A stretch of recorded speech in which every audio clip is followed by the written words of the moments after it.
Masalahnya kebelakangan ini ada beberapa tindakan yang diambil oleh JAKIM telah mencetuskan kontroversi, di mana Presiden Docs yang dikeluarkan oleh MT Anis telah diminta untuk tukar nama, dan sekarang pula mungkin ada kemungkinan hotdog juga akan diharamkan, dan semua penjajah-penjajah yang menjual hotdog mungkin akan hilang mata pencarian. Rubia juga akan terjejas. McDonald juga perlu ditutup. Semua ini.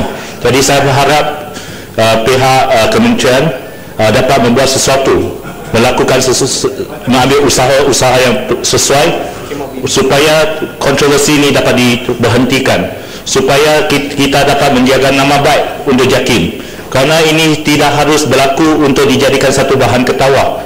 Sebab itulah apabila isu seperti anti-N ini ditimbulkan, sebenarnya isu ini sekali lagi ditimbulkan oleh pihak-pihak yang tidak bertanggungjawab. Kita cuba trace daripada mana mulanya isu ini timbul. Rupanya daripada fake account yang dibuat untuk mencetuskan polemik, seolah-olah JAKIM telah mengharamkan, telah mengatakan bahawa anti-N, makanan produk anti-N ini tidak halal.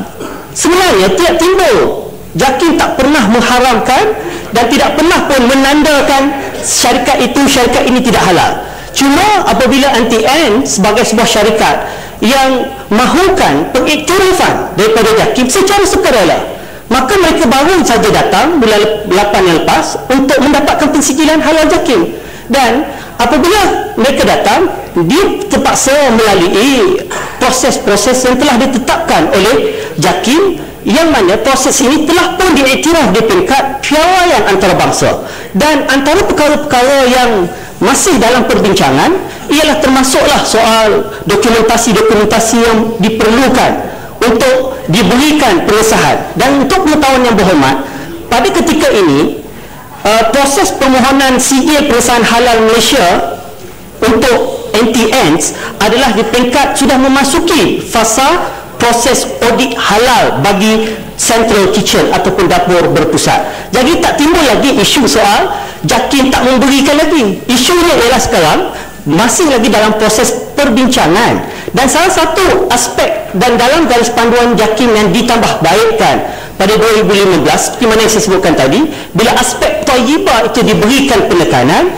di kalangan jabatan-jabatan agama Islam, setelah mendapat runtutan daripada pengguna, istilah-istilah yang boleh meragukan, yang boleh mendatangkan kemudaratan dari segi kekeliruan dan sensitiviti kepada masyarakat Islam. Kalau saya sebutkan tadi, innallaha jamilun yuhibbul jamal, sesungguhnya Allah sukakan benda-benda yang cantik, suka benda-benda yang baik-baik. Jadi kalau jenama pun tidak baik, dan jenama itu bagi orang Islam adalah sedikit sensitif. Jadi inilah aspek yang diberikan penekanan. Tetapi akhirnya sudah tentukah adanya di situ budi bicara untuk diperbincangkan, dan disinilah masih lagi dalam proses perbincangan. Tetapi masalahnya apabila isu ini ditimbulkan secara spekulasi dan mencorakkan perspektif yang tidak betul terhadap apa yang telah dilaksanakan oleh JAKIM. Sekian, terima kasih. Boleh jawab tu baris je. Sri, soalan dia tentang itu hotdog semua ni dia tidak dibenarkan. Jadi ini adakah jenama tidak betul ke? Saya jawab tadi, tak dengar ke? Saya kata istilah-istilah ini harus diambil kira secara keseluruhan. Pasir Gudang. Terima kasih. Ya, betul.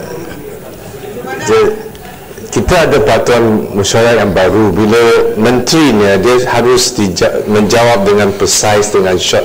Tapi kita bagi timbalan menteri jawab panjang lebar macam ini, maksudnya disiplin dalam dewan ini tidak dipatuhi. Batu. Kalau peraturan baru kita mau menteri jawab dengan pendek, dengan tepat, tapi timbalan menteri biar kebebasan yang berhormat Batu. Itu tidak adil. Yang berhormat Batu tak ikut peraturan. Coba yang berhormat Batu, kalau ada coba baca peraturan 42/93. Coba baca Batu menimbulkan perkara mengenai dengan disiplin. Batu sendiri menangani disiplin. Baca. Saya nak bangkitkan Baca Batu, peraturan duduk mesyuarat dan baca. baru. Saya tidak jemput Batu untuk berdiri, baca.